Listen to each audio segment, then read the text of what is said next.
ইমরান সাহেবকে অ্যাসাইন করা হচ্ছে ব্রিগেডিয়ার জেনারেল আজমি সাহেবের অন্যায় এবং অবৈধ ডিসমিসাল অর্ডার এগেইনস্টে চ্যালেঞ্জ করতে হবে কোর্টে, এবং আমি হব তার সহযোগী। অনেক গুরুত্বপূর্ণ হয়েছিল আইনজীবী হওয়া সার্থক। একটা জুলুমের নজরুলের পাশে দাঁড়ানোর জন্য আমার কবুল করেছিল।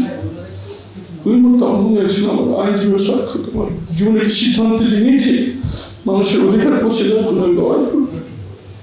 এত কম বয়সে আমাকে বাছাই করেছেন এই কাজের জন্য, যেখানে হাজার হাজার আইনজীবীকে যদি ডাকা হতো, হাজার হাজার আইনজীবী সব ছেড়ে ধরে এসে তার পাশে দাঁড়ানোর জন্য তৈরি ছিলেন, এই মজদুরের পাশে দাঁড়ানোর জন্য।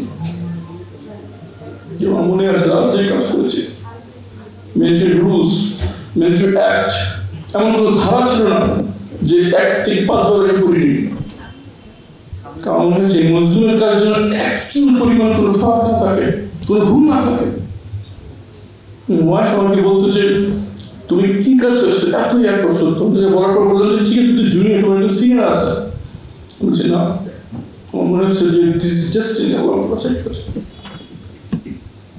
আমি যখন গুম হয়ে আমি জানতে পারিনি আমার পর গুম করা হয়েছিল বাংলাদেশের শ্রেষ্ঠ এই সন্তানকে। আমি বের হওয়ার পর যখন আমি জানতে পারলাম যে আমার পর এমন একজনকে গুম করা হয়েছিল যার নাম বাংলাদেশের সশস্ত্র বাহিনীর যত জীবিত সদস্য আছেন কারো কাছে অজানা নয়, এবং নির্দ্বিধায় বলতে পারি যদি প্রফেসর গোলাম আজম সাহেব ওনার পিতা না হতেন তাহলে বাংলাদেশের সর্বকনিষ্ঠ সেনাপ্রধান হতেন এই জেনারেল আজমি সাহেব। তার মেধা অদ্বিতীয়। এটা আমি একজন আর্মি পার্সন নই, কিন্তু আমি তার কাজ থেকে দেখেছি। প্রতিটা মুহূর্ত ওনার সাথে আমি যে কাটিয়েছি আমার কাছে মনে হয়েছে আল্লাহর পক্ষ থেকে নিরামত আমার জন্য। ওনার যে সমন্বয়মর্তিতা, ওনার যে মেটিকুলাস অ্যাপ্রোচ, আমার কাছে মনে হচ্ছে আল্লাহ একটা কম্পিউটার বসিয়ে দিয়েছিল ওনার মাথায়, সবকিছু অনর্গল করে যাচ্ছে। একই সঙ্গে এরকম বিনয় অসংখ্য মিলিটারি অফিসের সাথে আমার সবার সুযোগ হয়েছে, এরকম ভারসাম্যপূর্ণ লোক আমি আর একজন দেখিনি। আমি মিলিটারি অনেক কিছু জানি না, শুধু একটি মামলার কারণে আইনটা পড়ার সুযোগ হয়েছে। আমি নির্দ্বিধায় বলতে পারি এরকম ব্রিলিয়েন্ট অফিসার বাংলাদেশে আর আছে কিনা আমার সন্দেহ।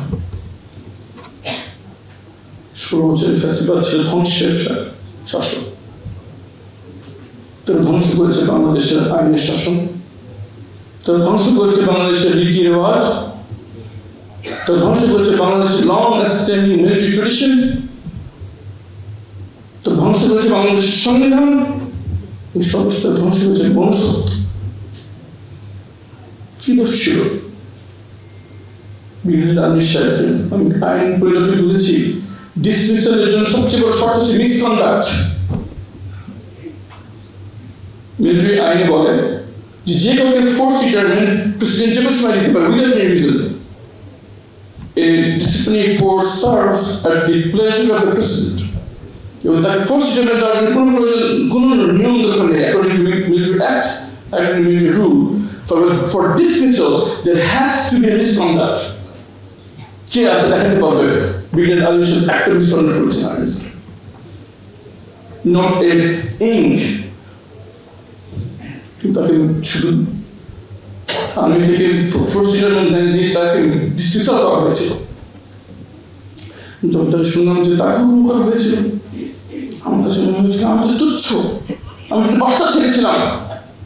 তাহলে মনে হচ্ছে বাচ্চা ছেলে বেশি লাভ আছে ঢোকা হবে, কি পরিমাণ উদ্ধত হবে, কিরকম সর্বগ্রাসী হবে, কিভাবে সর্বনাশী হবে, এরকম একজন ব্যক্তিত্বকে তারা এই ধরনের কাজের জন্য বাছাই করতে পারে। আমরা এখন নতুন বাংলাদেশ পেয়েছি। আসলে প্রথমে আমরা স্বীকৃতি দেই যে কিভাবে আওয়ামী লীগ সব ধ্বংস করে দিয়ে গেছে, দ্বিতীয় স্বীকৃতি দেই যারা এই জুলুমের শিকার তাদের জন্য আমরা মূল্যায়ন করি। এই কথা আমাদের শুধু অডিয়েন্সের জন্য না, সারা বাংলাদেশের নীতি নির্বাচন সবার জন্য। এই মেধাকে আমরা মূল্যায়ন করেছি কিনা, তার যে যোগ্যতা লাগিয়েছেন সেটা থেকে বাংলাদেশের জাতি অনেক বড় সার্ভিস দিতে পারতেন, এবং সেটা নিয়েছি। আমার এখন মনে আছে, আমি সবার সামনে আমি পাবলিকলি বলি, যখন ওনাকে মুক্ত হলো আমার এখনো মনে আছে, আমার এখন সেই দিনের কথা মনে পড়ে। আমি কিন্তু অনেক খুব বিমর্ষ দেখলাম, ওনাকে নিয়ে কাজ করছি, প্রচন্ড বিমর্ষ দেখলাম রাজবীর সাহেবকে। সান্ত্বনা দেওয়ার জন্য বললাম, স্যার আপনি হতাশ হবেন না। আমি পেপারের ছবি দেখলাম যে শেখ হাসিনার পাশে তারেক সিদ্দিকী বসে আছেন। আমি তাকে সান্ত্বনা দেওয়ার জন্য বললাম, ইনশাআল্লাহ যখন সরকার চেঞ্জ হবে তখন আপনাকে অনেক বড় কোনো একটা পদে দেওয়ার ব্যবস্থা অবশ্যই হবে ইনশাআল্লাহ। আপনি হয়তো সরকার প্রধানের সামরিক উপদেষ্টা হবেন, অথবা কোনো একটা বড় দেশের অ্যাম্বাসেডর হিসেবে আপনি পাবেন না, আপনি নিশ্চিন্ত হবেন না।